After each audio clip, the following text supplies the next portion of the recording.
오늘 하나님 말씀은 유다서 1편 20절에서 21절 말씀입니다. 20절에서 21절 말씀을 제가 받들어 읽어드리겠습니다. 그러나 너희 사랑하는 자들아, 너희의 지극히 거룩한 믿음 위에 너희 자신을 세우고 성령 안에서 기도하며 하나님의 사랑 안에서 너희 자신들을 지켜 영원한 생명에 이르기까지 우리 주 예수 그리스도의 자비를 기다리라. 잠깐 말씀을 위해서 기도드리겠습니다. 참으로 저희들을 사랑하셔서 하늘 보좌를 버리시고 이 땅에 오셔서 저희들의 죄값을 대신하여 십자가에 죽으시고 또 다시 부활하셔서 저희들에게 산 소망을 주셨을 뿐만 아니라 하나님의 자녀로 살아갈 수 있는 특권과 또 어떤 상황에서도 무릎을 꿇을 수 있는 특권을 허락하셔서 오늘도 주님 부활하신 첫날에 이렇게 주님 앞에 나와서 찬양을 드리고 기도하며 경배 드릴 수 있는 은혜를 베풀어 주셔서 감사를 드립니다. 저희들이 연약할 때 힘 주시고 또 저희들이 부족할 때 저희들을 보듬어 주시고 또 저희들이 어디로 가야 할지 무엇을 해야 할지 모를 때 인도자가 되셔서 저희들을 바른 길로 인도해 주셔서 달려갈 길을 마치는 그 순간까지 오직 주님만을 바라보고 또 주님의 말씀에 귀 기울일 뿐만 아니라 주님의 명령에 순종하는 그런 주님의 도구요 일꾼으로 살아갈 수 있도록 인도해 주시옵소서. 세상이 변하고 사람들의 가치관이 바뀐다 할지라도 주님 다시 오시는 그날을 사모하며 기다리는 저희들을 흔들리지 않고 굳건한 믿음 위에 자신을 세울 뿐만 아니라 더 나아가서 주님을 위해 온전하게 헌신할 수 있는 주님의 종이 되도록 도와주시옵소서. 다시 오실 우리 주 예수 그리스도의 이름으로 기도드렸습니다. 유다서는 아주 짧죠. 그런데 그 내용은 아주 심각하고 또 오묘하고 또 강력한 그런 메시지를 함축하고 있습니다. 유다서를 기록한 이유를 우리가 크게 세 가지로 볼 수가 있는데, 하나는 마지막 때의 배교의 모습에 대한 내용이 기록이 되어 있어요. 그리고 또 하나는 미혹하는 자들, 어떻게 미혹하는지, 그리고 마지막으로 성도의 보증과 위로를 통해서 다시 한번 큰 힘을 주는 바로 서신서가 바로 유다서다, 이렇게 볼 수가 있습니다. 마지막 때가 가까이 올수록 우리가 생각지도 못했던, 상상하지도 않았던 그런 일들이 많이 일어나게 될 텐데, 특히 그 중에 가짜들이 판을 치게 될 것입니다. 특히 기독교를 흉내내서 십자가를 앞세운다든지 교회라는 이름을 붙인다든지 또 사람들을 갖다가 현실적으로 가려운 길을 즐겁게 해줄 수 있는 상대적 진리를 내세운다든지 이런 이단들, 사이비들이 더욱 극성을 부릴 수밖에 없어요. 지금 우리 주변에도 그런 사람들이 심심치 않게 보게 된다 이거죠. 그들은 사람들을 만나는 수법도 점점 더 교묘해지고 또 운영 방식이라든지 이런 것들이 간교하기 때문에 많은 사람들이 속을 수밖에 없어요. 성경을 정확하게 알지 못하는 사람들은 교회를 오래 다녔다 하더라도 그들에게 대책을 세울 수 없다라는 것입니다. 이단과 사이비에 대해서 교회들마다 이러쿵저러쿵 말들을 많이 하고 교육도 하지만 사실상 그것을 구별해낼 수 있는 분별력을 가진 사람들은 아주 적다라는 것입니다. 그래서 오히려 자기 꾀임에 넘어가는 사람들이 더 많습니다. 이단과 사이비는 개념적으로는 좀 비슷하지만 아주 내용적으로 살펴보면 전혀 다르죠. 그래서 우리가 오늘 이단과 사이비에 대한 부분도 한번 좀 생각을 해볼 텐데, 이단이라는 단어가 성경에 6번 나옵니다. 6번. 특히 신약 성경에 하이레시스라고 하는 이 단어가 의미를 보면 자력으로 뭐를 취하다, 분리를 조장하다, 불화와 논쟁을 일으키다, 이런 뜻을 가지고 있습니다. 그래서 이단이라고 하는 어떤 한 사람이, 또 어떤 단체가 많은 사람들에게 안 좋은 영향을 미칠 수 있고 실족하게 만들거나 격길로 가게 만든다는 것. 반면에 사입이라는 단어는 성경에 나오지 않아요. 그렇지만 교회 다니는 많은 사람들이 잘 사용하는 말입니다. 한문으로 보면 쉽게 이해가 되는데 같을 사 말이을 이 안일피예요. 그러니까 겉으로 보이기에는 아주 같은 것처럼 보여지는 거예요. 그런데 자세히 보면 아니라는 거예요. 우리나라에도 이단 연구소라고 하는 사람들이 있죠. 그 사람들이 이단이라든지 사입에 대한 글을 책자로 만들어 놓은 내용을 내가 읽어봤는데 그들이 주장하는 내용은 이렇습니다. 한국 교회, 즉 한국의 전통과 형식을 따르지 않는, 즉 교단이라든지 교파에서 주장하는 것과 다르게 행동하거나 다른 것을 주장하거나 가르치는 사람들을 모두 이단이라고 이렇게 표현합니다. 근데 성경적으로 보면 이단은 그것을 의미하는 게 아니에요. 성경과 다르게 해석하고 적용함에 있어서 그것이 하나님의 말씀에서 벗어나든지 하나님의 뜻과 계획에서 벗어나면 모두가 이단이라는 거예요.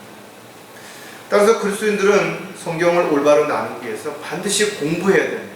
그래서 구원받은 다음에 하나님께서 원하시는 일은 진리의 지식에 이르기를 원한다는 거죠.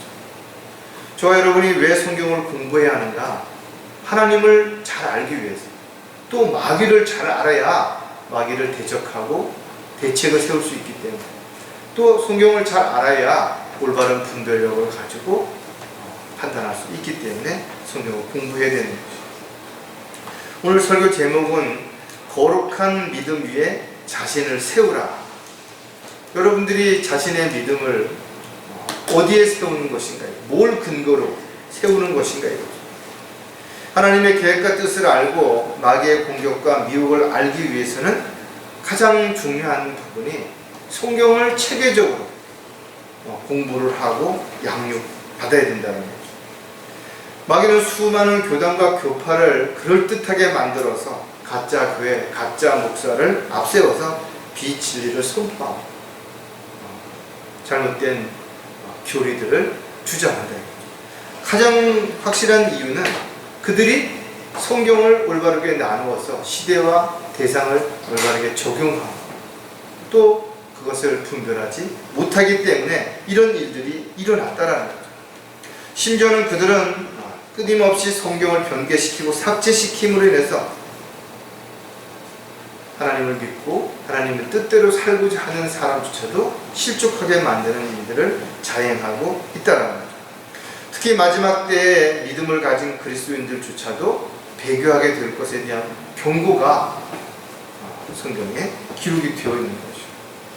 물론 구원받은 그리스도인들이 모두 휴거된 이후에 이 땅에는 전무후무한 대환란이 있겠죠.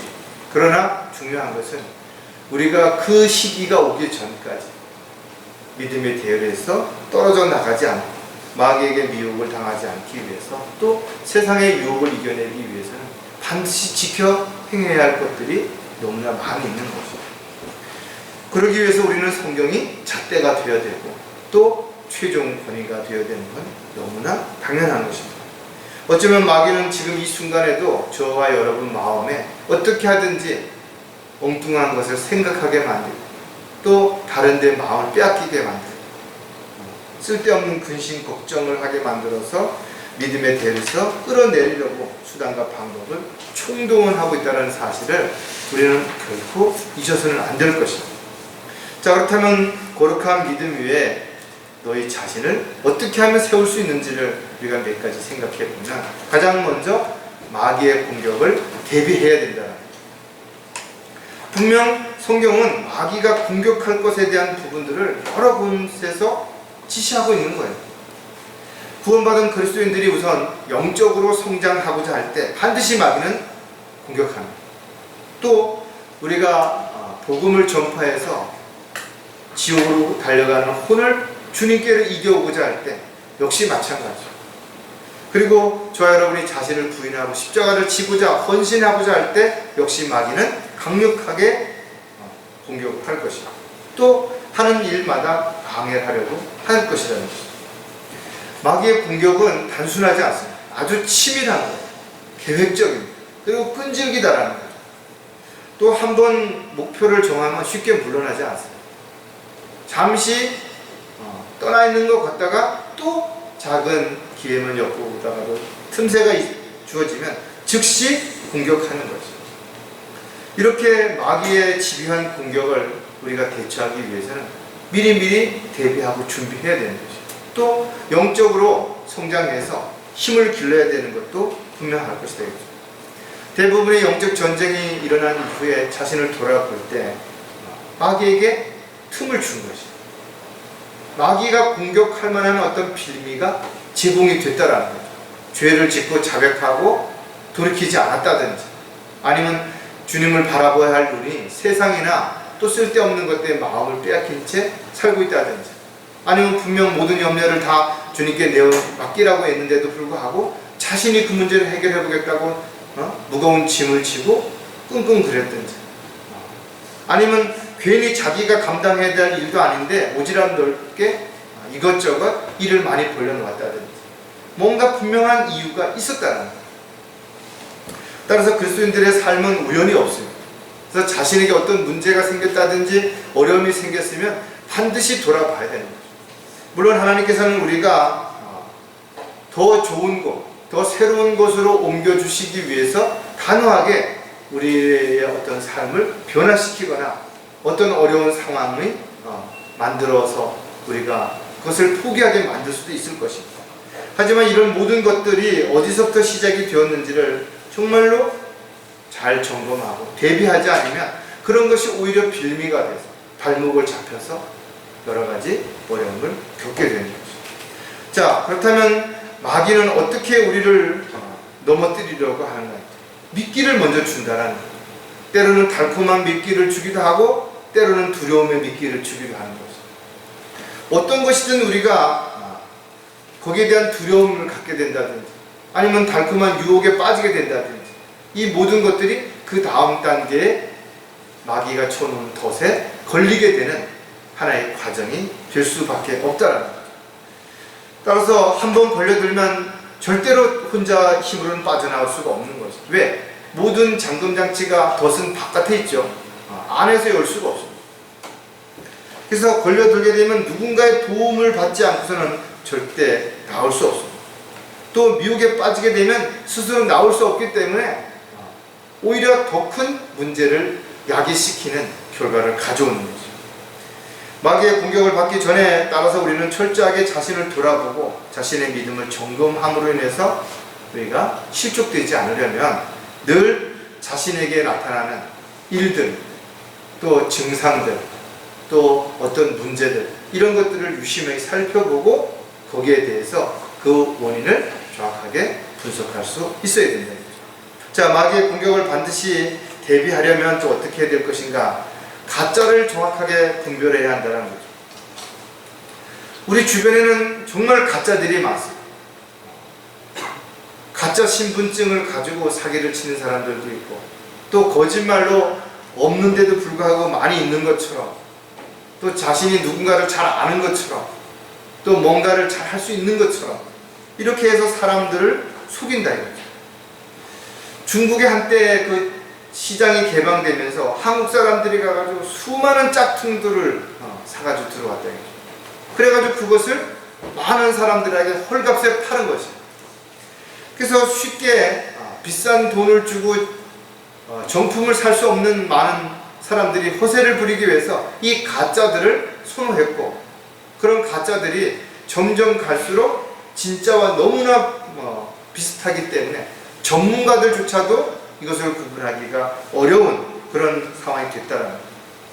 세상의 교회들, 또 어떤 성경들, 어떤 신학자들, 어떤 모임, 단체, 이런 것들도 겉으로 보기에는 전혀 모른다 이거죠. 그런데 그 내용을 자세히 살펴보면 그 안에서 성경과 다른 라오디아 교회와 같은 일들이 벌어지고 있는 거죠. 그리고 그 안에 있는 사람들은 영적인 눈이 가려져서 그것을 보지 못하는 거예요. 또 스스로가 거기에 어떤 이유든 동조했기 때문에 발목이 잡혀서 빠져나오지 못하는 거예요. 이렇게 그런 사람들은 그 안에서의 어떤 일들로 끝나는 게 아니라 이 사람들이 점점 바깥으로 나와서 다른 모임, 다른 단체에 스며든다라는 거예요. 그래서 처음엔 아주 조용하게 그 사람들의 마음을 환심을 사고 또 그 안에서 열심을 내서 사람들에게 인정을 받고 어느 순간부터 그 주변에 있는 사람 한 사람씩 한 사람씩을 포섭해서 결국은 엄청난 큰 반란을 일으키거나 분열을 일으키는 그 일의 핵심이 되는 이런 일들이 일어나고 있다는 거죠. 요한일서 4장 1절에 보면 사랑하는 자들아 모든 영을 다 믿지 말고 그 영들이 하나님께 속하였는지 시험하라. 이는 많은 거짓 선지자가 세상에 나왔습니다. 세상에 이미 많이 나와 있다. 그리고 앞으로 더 많이 나오게 될 것이라는 것을 성경은 경고하고 있는 것입니다. 따라서 아무나 겉모습만을 보고 또 그가 말하는 어떤 내용의 한 부분만을 보고 신뢰하거나 따르거나 그 일에 동조해서는 안 된다는 거예요. 십자가를 내세우는 그런 사이비들이 얼마나 많습니까?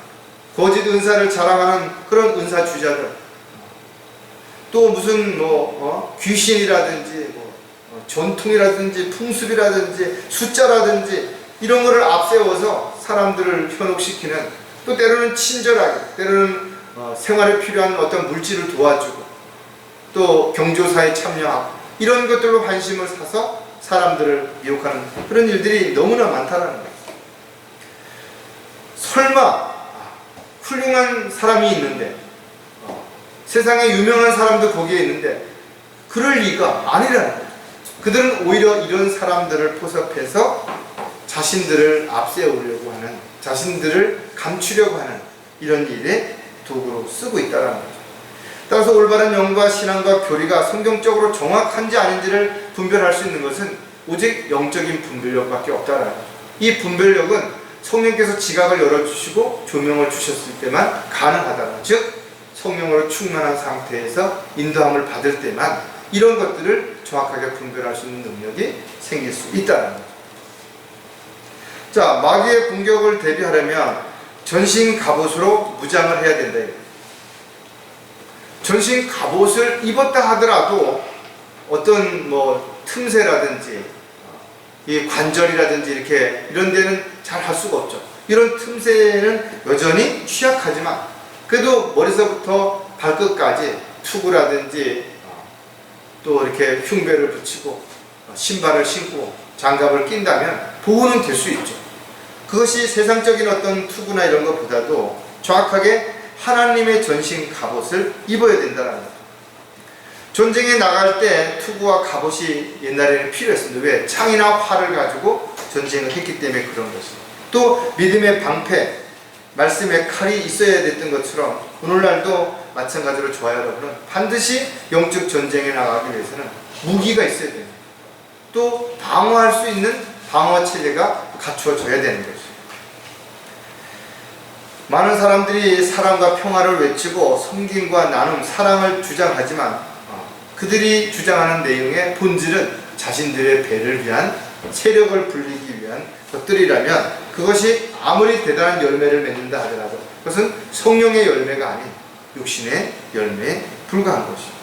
따라서 이단에 대해서 말로만 할 것이 아니라 정확하게 그들에 대한 내용들을 알지 못하고 대처하지 못한다면 누구든지 그들의 꾀임에 넘어갈 수 있을 수 있다는 겁니다.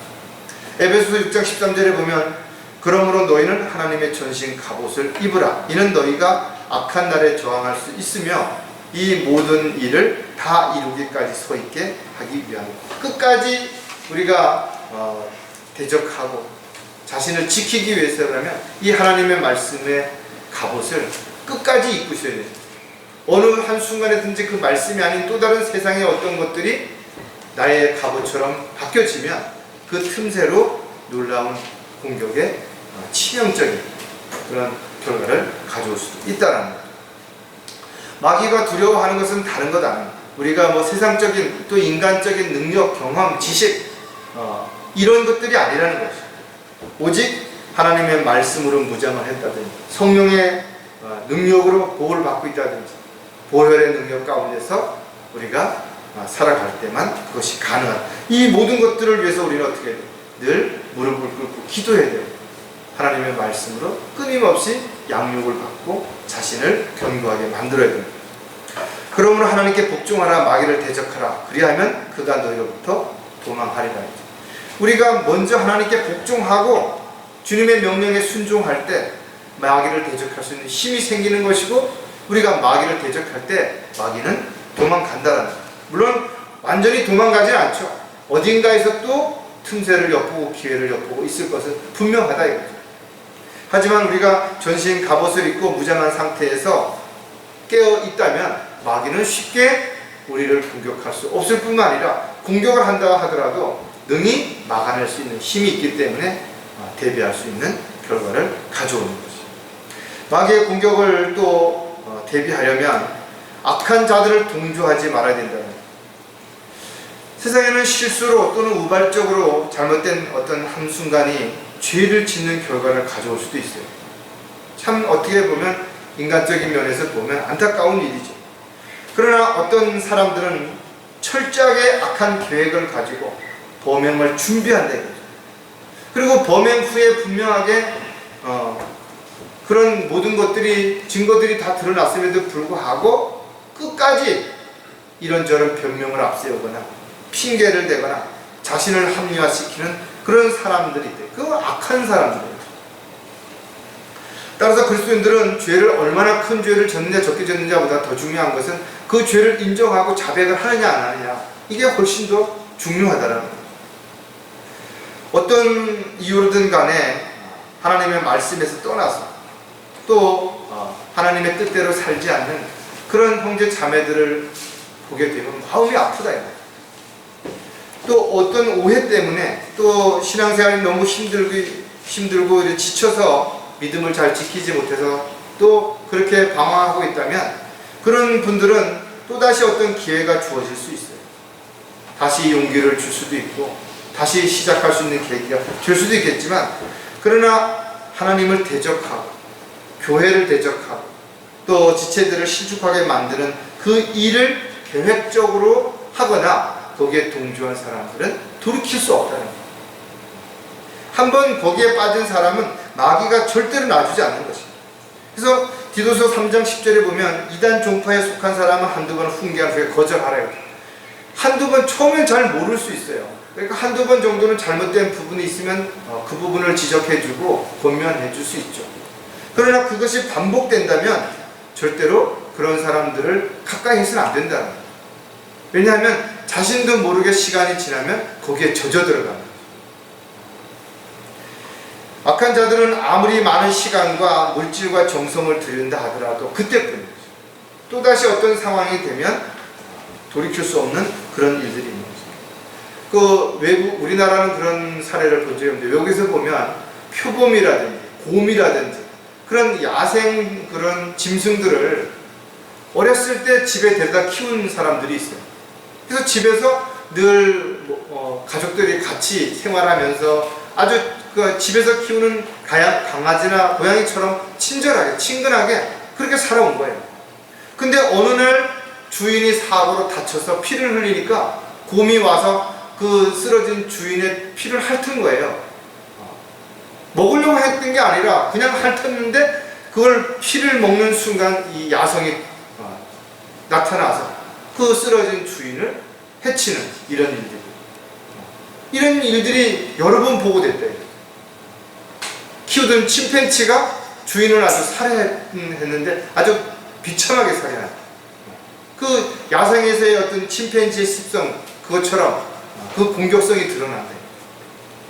악한 자들은 발톱을 숨기고 있을 뿐이지 언젠가는 기회가 되면 송곳니와 발톱을 드러내는 것이죠. 그래서 양의 가죽을 쓰고 다가오는 이리들을 조심해야 되는 이유가 겉으로 볼 땐 양과 같다라는 거죠.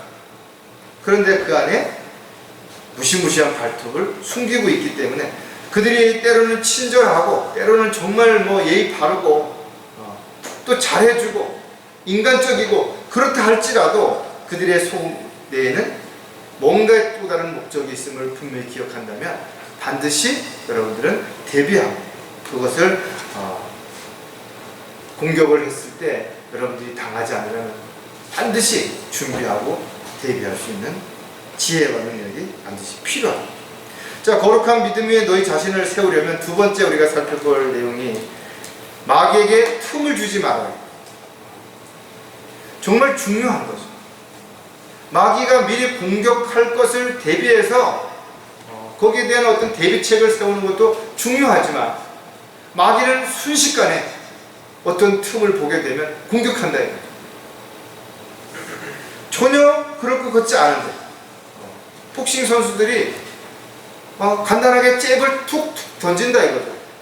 근데 그 중간에 허점이 보이면 그냥 엇벚것이 날아온다든지 훅이 날아온다든지 강력한 펀치에 한 방에 KO를 시킬 수 있는 이 무기를 장착하고 틈을 엿보고 있는 거예요.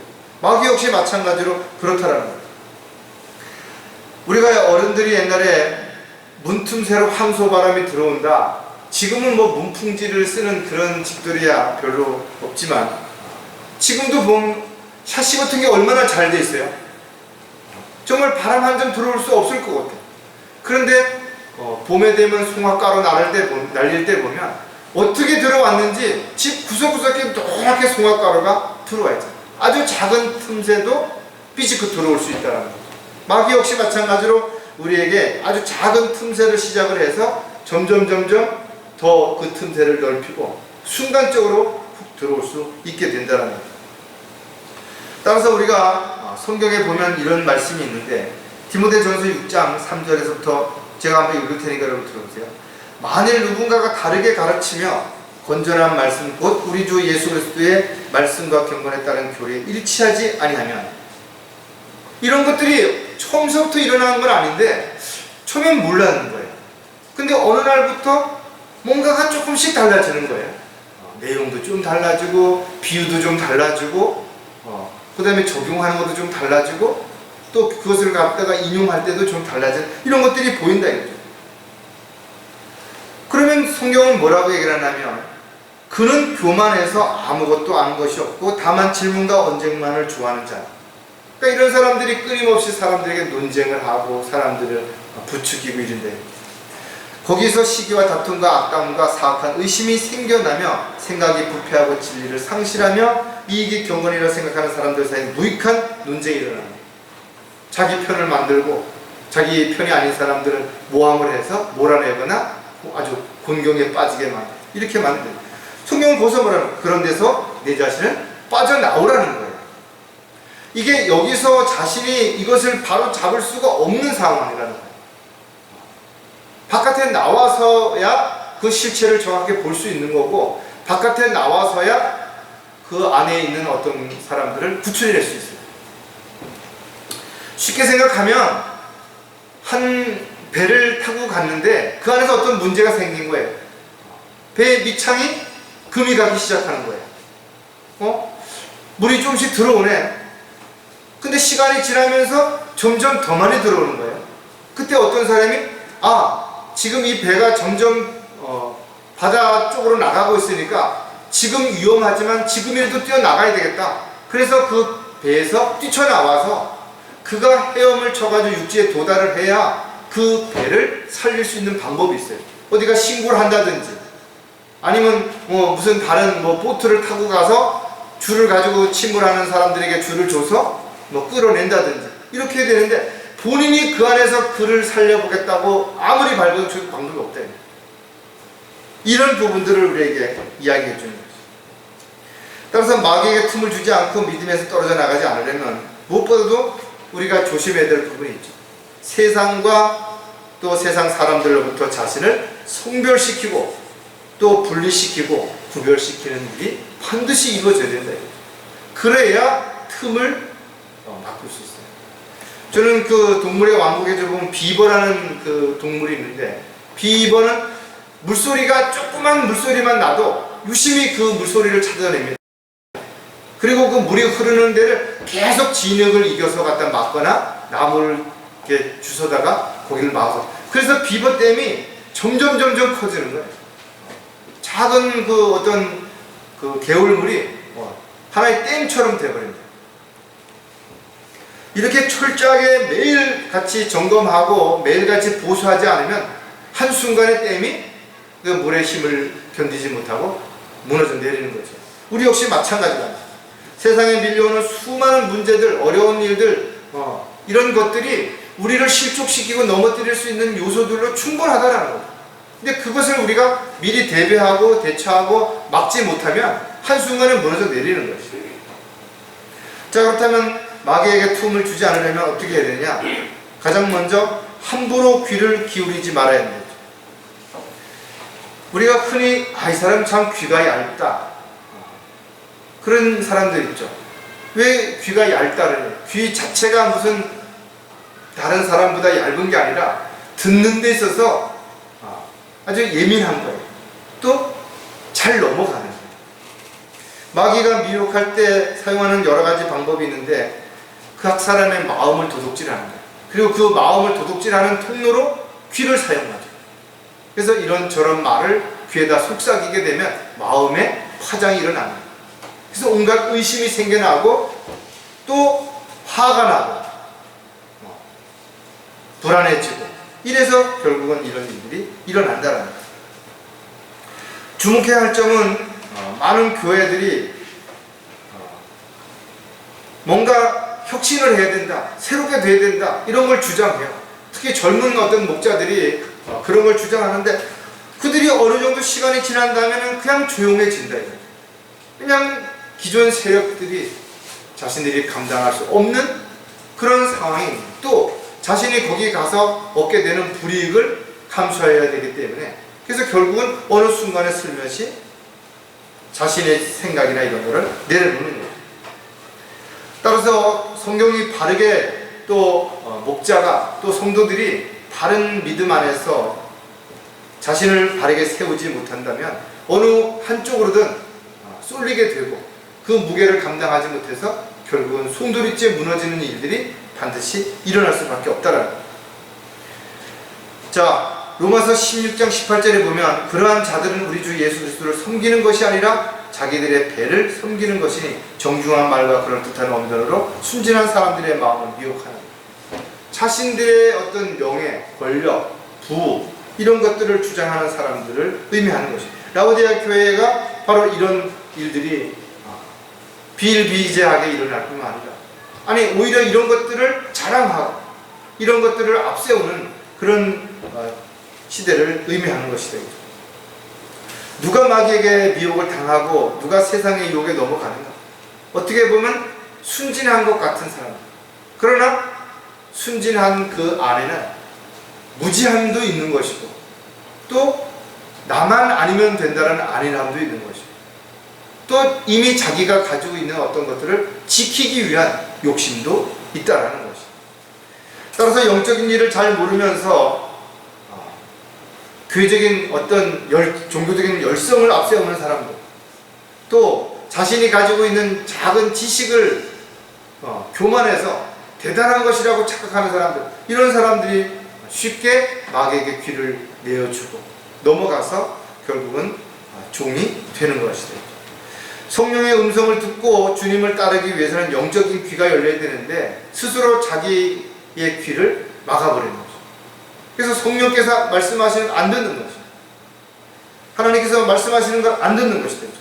그리고 세상의 일에 사람들의 이야기에 귀를 기울이게 된다면 그는 자신도 모르는 사이에 그 틈새로 마귀가 자신을 점령해 오고 있다는 것을 알지 못한 채 넘어간다는 거죠.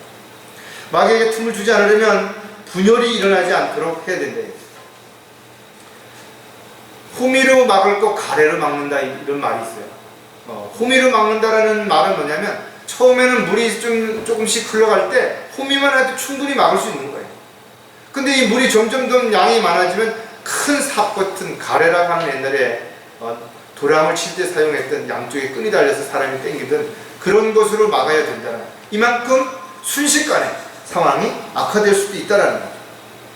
육신적인 교회, 즉 고린도 교회 사도 바울이 편지하면서 책망한 것 가운데 가장 중요한 내용 중에 하나가 뭐냐면 바로 그들이 분파를 만들고 분열을 조장했다는 거예요. 어디든지 마찬가지예요. 분열이 일어나면 그 그 가정, 그 왕국은 무너질 수밖에 없다는 거예요. 역사를 보더라도 외세의 침입으로 멸망하기보다는 그 안에 당파 싸움이라든지 아내의 어떤 내적인 갈등으로 인해서 적을 불러들이고 이런 일들로 인해서 망했던 경우가 훨씬 더 많다라는 거예요. 교회도 마찬가지예요. 교회 안에 지체들 간에 서로 각자 자신의 이권 또 자신의 주장 이런 것들을 앞세우게 된다면 분열이 일어날 수밖에 없죠. 그리고 그 분열이 일어날 때 반드시 나눠지게 돼 있습니다. 사람은 다 뭔가 자기 입장이 있고 자기 생각이 있는 거예요. 그래서 어디든지 가면 편이 나눠지는 것입니다. 이런 것들을 조심해야 돼요. 그래서 교회 안에는 우리는 한 몸의 지체라는 사실을 반드시 기억해야 되는 거예요. 그러니까 손이 발 보고 발이 뭐 심장 보고 심장이 눈 보고 서로 부족한 부분을 지적하고 그걸 가지고 공격하기보다는 부족한 부분을 서로 보충해주고 대신 감싸줄 수 있는 그런 역할이 안 된다면 교회 안에는 더더욱 분열될 요소들이 많죠. 세상에는 어떤 돈을 벌기 위한 목적이 있다든지 아니면 자기가 좋아하는 일이기 때문에 뭐 자기가 어떤 보람을 느낀다든지 뭔가가 특별한 어떤 일들이 있어요. 근데 교회 안은 그렇지 않습니다. 또 다른 집단들은 대부분 나이라든지 성별이라든지 뭐 이런 것들이 그렇게 복잡하지 않은 데 비해서 교회는 가장 많은 다양한 개체들이 함께 모여서 자발적으로 자원해서 기쁨으로 무슨 일들을 해야 되기 때문에 자신이 낮아지고 겸손해지고 배려하지 않는다면 오해는 다툼은 늘 얼마든지 일어날 수 있다는 사실을 우리는 반드시 기억해야 된다. 누가복음 11장 17절에 보면 그러나 주께서는 그들의 생각을 아시고 그들에게 말씀을 하시기를 어떤 왕국이든지 서로 갈라지면 패망하는 것이요 가정도 서로 대적하여 갈라지면 무너지느니라. 가정에도 보면 누군가 한 사람이 자기의 주장을 너무 완고하게 내세요. 그래서 다른 사람의 이야기를 잘 안 듣고 하다 보면 가족들 간에도 분열이 생깁니다. 직장도 마찬가지죠. 그래서 요새는 어떤 서로를 막 지시하고 수직적인 관계에서의 생활이 아니라 직장 생활이 서로 함께 일하는 그러니까 협력자로서 일하는 그런 상황으로 변해가기 때문에 요즘 MZ세대라고 하는 사람들은요 윗사람 눈치 안 보는 거예요. 자기 일 열심히 하고 자기 주장 확실하게 주장하고 어떻게 보면 나이 드신 분들 입장에서 보면 나는 이렇게 안 살았는데 억울할 수도 있죠. 나 때는 하는 그런 사람들 입장에 보면 속상할 수도 있을 것입니다. 왜? 자기는 열심히 대접했는데 대접을 못 받으니까. 그러나 시대가 바뀌고 있다. 저와 여러분이 어떤 경우에도 주 안에서 지체라는 생각을 가지고 있다면 서로를 사랑하고 배려하고 섬기는 그 마음으로 대할 때 부족함이 있으면 채워주고 또 힘들고 어려울 때는 끌어주고 밀어주고 또 위로해주고 격려해주고 이런 것들이 자기 중심적인 생각으로 바뀌어지는 순간 분열과 분파가 일어난다는 사실, 바로 마귀는 그것을 부축시킨다는 겁니다. 따라서 마귀에게 틈을 주는 가장 강력한 것 가운데 하나가 또 바로 분열을 통해서 마귀에게 빌미를 주는 거예요. 따라서 여러분들이 어떤 문제가 있거나 그랬을 때 그것을 이 사람 저 사람 붙잡고 하소연하듯이 불평하고 탓하기 시작하면 그것이 부메랑이 되어서 또 다른 사람들을 통해서 더 큰 문제로 분열을 일으키는, 이간질시키는 계기가 될 수도 있다는 거죠. 자, 마귀에게 틈을 주지 않으려면 정신을 차리고 항상 어떻게 있어야 되겠어요? 깨어 있어야 되는 거예요. 그리스도인들은 항상 적이 가까이 있다는 사실을 잊어서는 안 되는 것입니다. 초식동물들은 어떻게 해요? 밤에 잘 때도 서서 잡니다. 그리고 늘 귀를 쫑긋해가지고 주변에 일어나는 소리에 아주 민감해요. 왜? 언제든 적이 자신을 잡아먹으려고 주변에 있다라는 것을 인지하기 때문에 그런 것이죠. 저 여러분도 마찬가지입니다. 한순간 정신을 딴 데 놓고 멍하니 딴 곳에 쳐다보고 있다면 언제 기습 공격을 당할지 알 수 없다는 거죠. 바울은 디모데에게 모든 일에 정신을 차리고 고난을 견디며 전도자의 일을 하고 내 직무를 완수하라. 저와 여러분도 마찬가지. 베드로 역시 너희는 생각의 허리를 동이고 정신을 차려 예수 그리스도께서 나타나실 때 너에게 가져올 은혜를 끝까지 바라라고 우리에게 권면하고 있습니다. 우리는 한순간도 딴짓을 하거나 딴 곳에 마음을 뺏기서는 안 되는 것이죠. 왜? 그 순간 마귀는 아주 가장 가까운 곳에 매복해 있다가 기습적으로 공격할 수 있기 때문에 그렇죠. 베드로전서 5장 8절에 보면 정신을 차리고 깨어있으라 이는 너의 대적 마귀가 울부짖는 사자처럼 삼킬 자를 찾아 두루 다니기 때문입니다. 계속 찾아다닌다는 거예요. 때로는 아주 가까운 곳에 거미처럼 거미줄을 쳐놓고 매복해서 기다릴 때도 있지만 또 반대로 찾아다닐 때도 있다는 거예요. 왜 우리가 정신을 차리고 깨어 기도해야 되는가? 그 이유는 너무나 간단한 거예요. 정신을 차리지 않으면 자기가 무엇이 필요한지 지금 어떤 위험에 처했는지 모른다라는 거예요. 또 자신이 그런 위험에 처했을 때 자기의 어떤 능력이나 방법으로 안 되니까 주님 앞에 기도하라는 거예요. 그러니까 성경은 우리에게 가장 쉽게, 가장 정확하게, 가장 간단하게 알려주고 있는데도 불구하고 인간적인 생각이나 자기 경험을 앞세워서 자꾸 복잡하게 생각하는 거예요. 그냥 너무 단순하게 어린아이와 같이 필요하면 요구하고 또 좋으면 어린아이처럼 금방 작은 것 하나도 웃고 제잘거리고 감동을 받는 이런 모습들이 반드시 우리에게 필요하다라는 거예요. 그러나 이것을 알라 만일 그 집주인이 몇 시에 도둑이 올 것인 줄 알았다면 깨어있어 자기 집 뚫는 것을 허락하지 아니하였습니다. 도둑이 오늘 밤에 온다라는 거 알았으면 지키겠죠. 물이 막 지금 어디 동네에 강을 범람하고 있다. 그럼 방송을 합니다. 잠시 후에 이게 범람해서 전체가 물에 잠길 수 있으니까 빨리 대피하세요. 그럼 한밤중이라도 어떻게 해요? 대피하죠. 위험을 알았기 때문에 대피한다는 거죠. 그런데 잠에 너무 깊이 빠져 있으면 아무리 방송을 해도 못 듣는 거예요. 대피하라고 이야기를 한들 무슨 소용이 있나 이죠. 못 듣는 거예요. 예수님께서 비유로 말씀하셨던 것처럼 깨어있지 않다면 주님 오실 때 부끄러움을 당하게 된다는 거예요. 그래서 우리가 깨어있지 않다면 마귀에게 틈을 줄 뿐만 아니라 주님 오셨을 때도 부끄러운 모습으로 발견될 수 있기 때문에 우리에게 정신을 차리고 깨어있으라는 거예요. 자, 마지막으로 거룩한 믿음 위에 너희 자신을 세우려면 어떻게 되니까 마귀에게 미혹되지 않아야 한다는 거예요.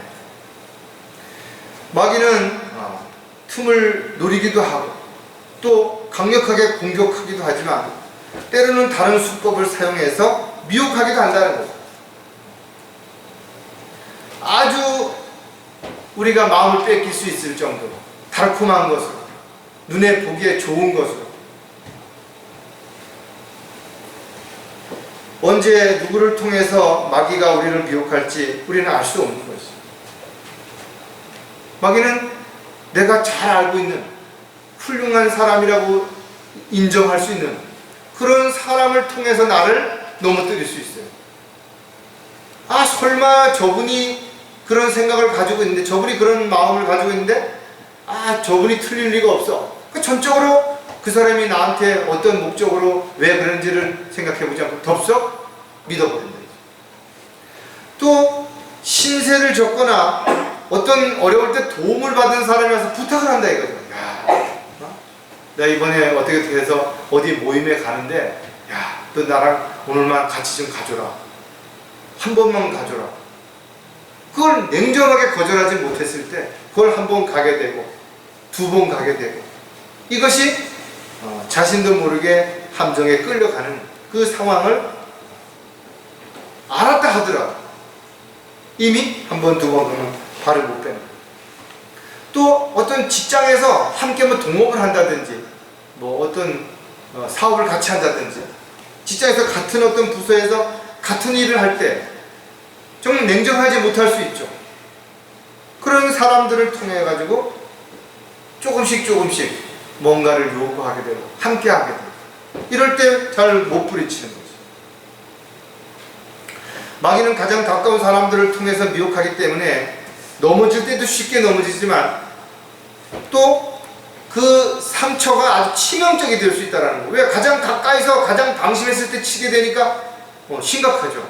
왜냐하면 멀리서부터 주먹을 들고 쫓아오면 뭔가 미처 못 피더라도 뭔 대책을 나름대로 세워서 좀 덜 맞든지 빗 맞든지 해서라도 괜찮은데 아무런 대비도 없이 있다가 갑작스레 주먹이 날아오면 어떻게 피하냐.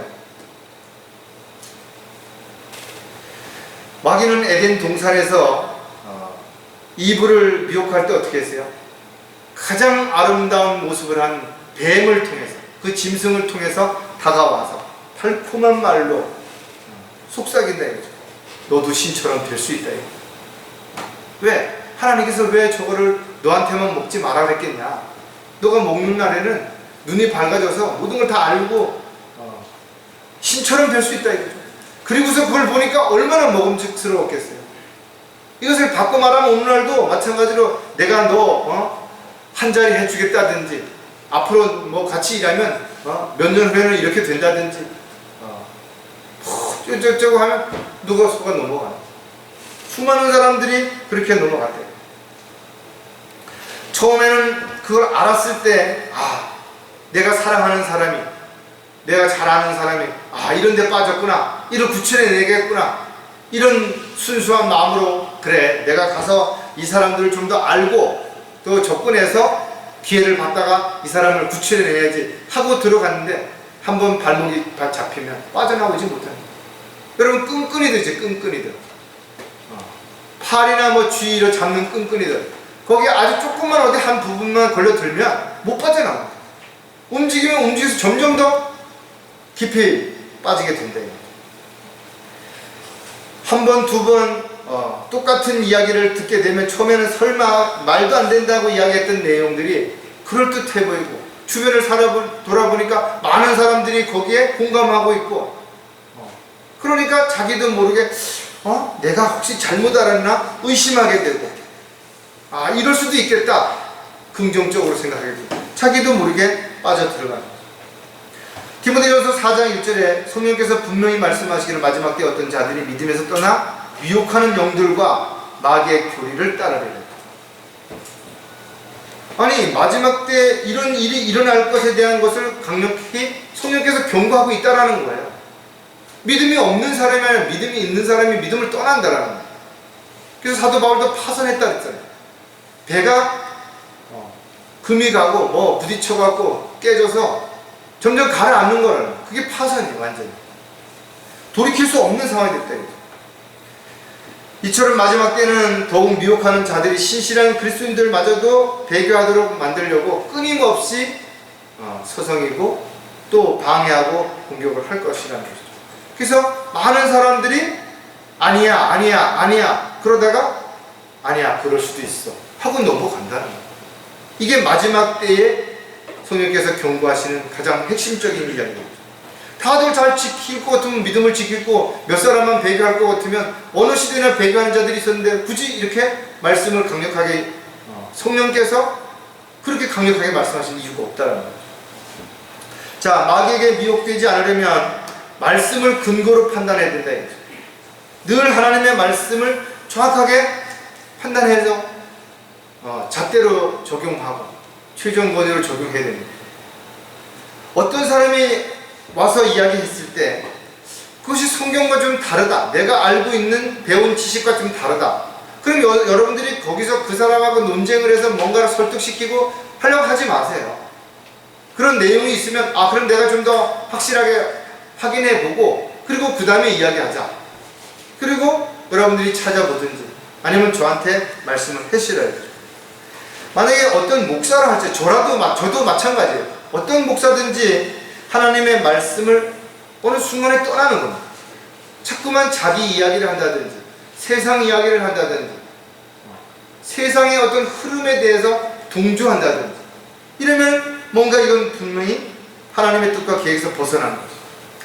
과거에 그가 어떻게 했든지 상관없어요. 과거에 무슨 대단한 유명한 어떤 일을 했든지 업적이 있든지 많은 사람들에게 복음을 전하고 진리를 가르쳤든지 상관없다 이거죠. 왜?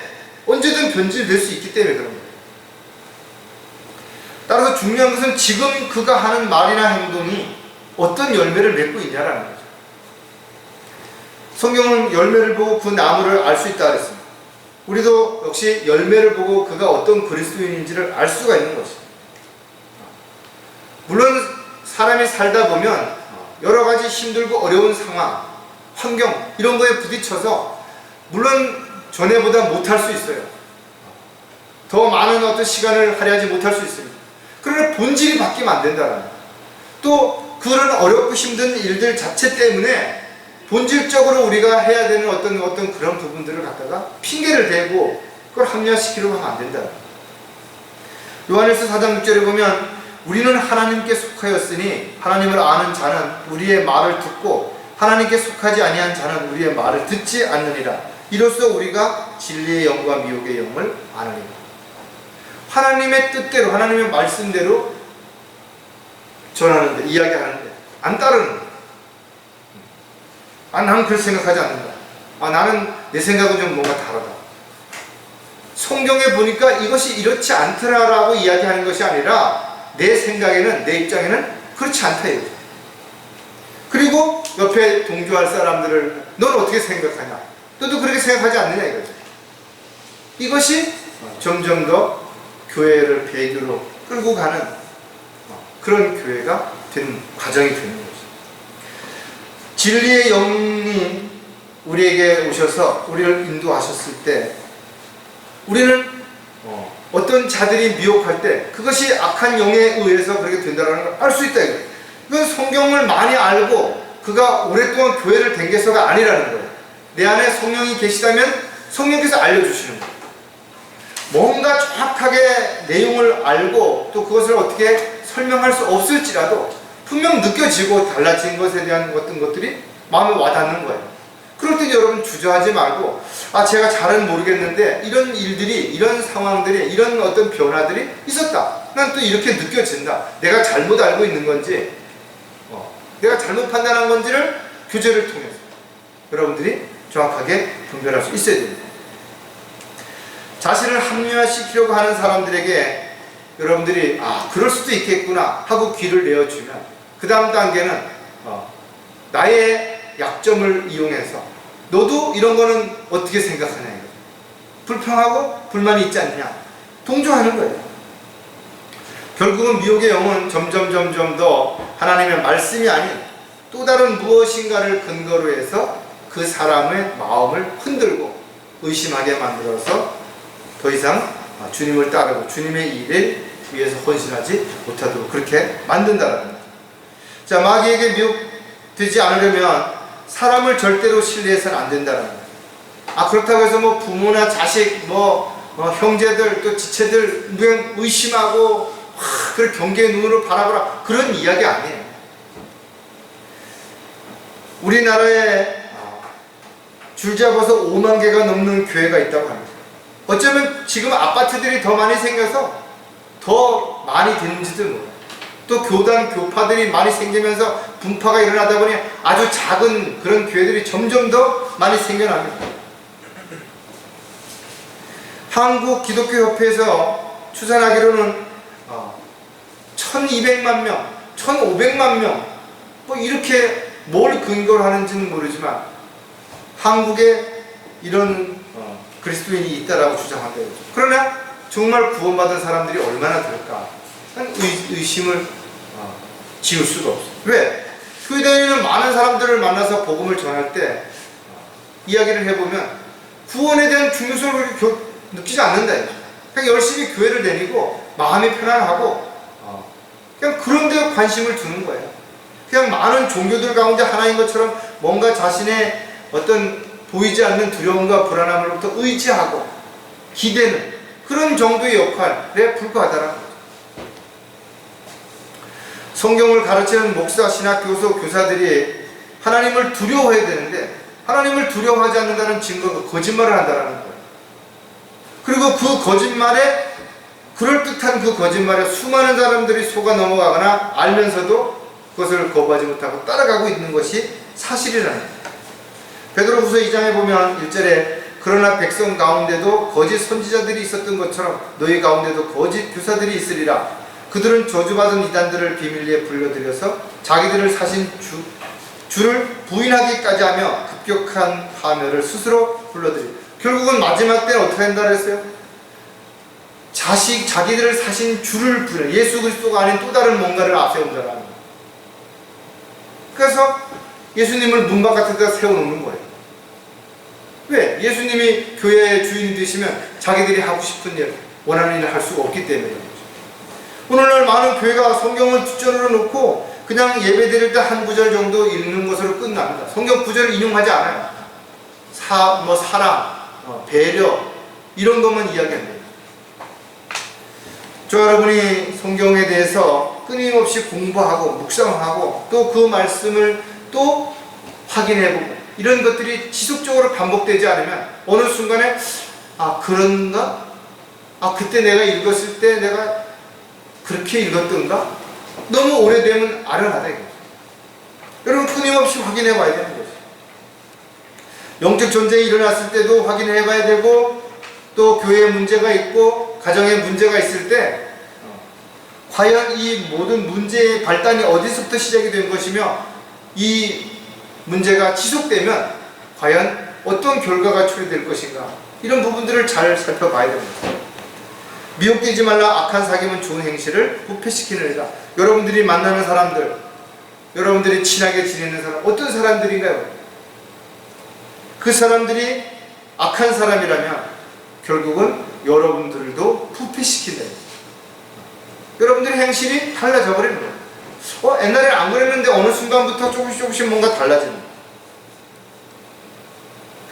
따라서 저 여러분이 어떤 사람이든 그가 하나님의 말씀에 따라서 성경에 기록된 것들을 가지고 주장하고 그것을 지켜 행할 때 믿고 함께 할 수 있죠. 협력자가 되고 동력자가 될 수 있어요. 그러나 거기서 벗어나서 자기 주장 또는 자기 어떤 생각 이런 것들이 앞서기 시작한다면 그런 거로 인한 열매들이 주변의 사람들이 늘어나기 시작한다면 반드시 여러분들은 거기서 빠져나오거나 그런 것들을 정리해야 됩니다. 마귀에게 미혹되지 않으려면 하나님의 원칙대로 해야 된다. 마귀에게 미혹당한 이브가 가장 잘못한 것은 뭐예요? 원칙에서 벗어난 거예요.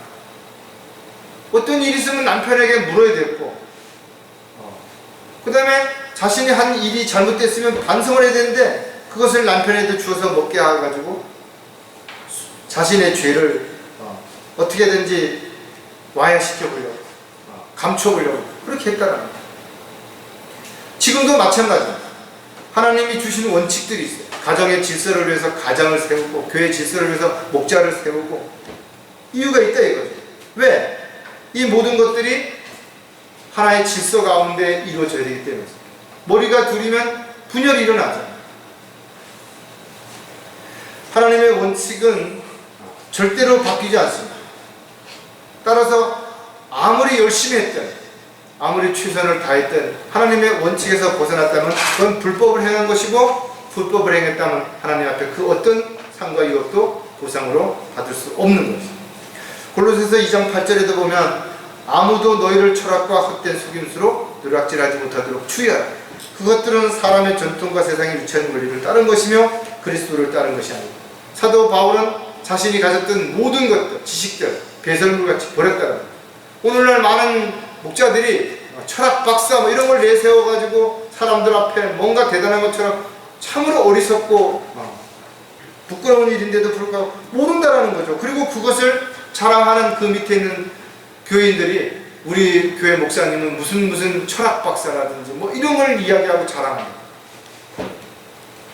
예수님 당시에도 많은 종교 지도자들이 전통을 중요시했다. 너희가 하나님의 계명을 버리고 사람들의 전통을 지키니 단지와 잔을 물로 씻는 것과 이와 같은 여러 가지 다른 일을 자행하는 거죠. 그냥 겉만 번지르만 거예요. 배칠한 무덤처럼. 교묘한 논리와 현란한 말재주로 사람들의 마음을 흔들고 마음을 도둑질해서 사람들을 미혹하는 일들이 얼마든지 있어요. 비일비재하게 일어나고 있다. 그러나 가장 중요한 것은 자신이 하는 일들이 믿음으로 하지 않았다면 하나님의 뜻과 계획에서 벗어났다면 또 주님께서 나에게 맡기신 일을 내가 한 것이 아니라 내 마음대로 뭔가를 내 원하는 대로 했다면 아무런 유업도 보상도 없는 것이에요. 왜? 하나님의 원칙은 심은 대로 거두는 것이고 그 심는 모든 것들이 있어서 때와 시기와 장소와 방법을 주님께서 알려주시는 것이에요. 그러니까 우리는 종으로서의 신분을 분명히 기억해야 된다.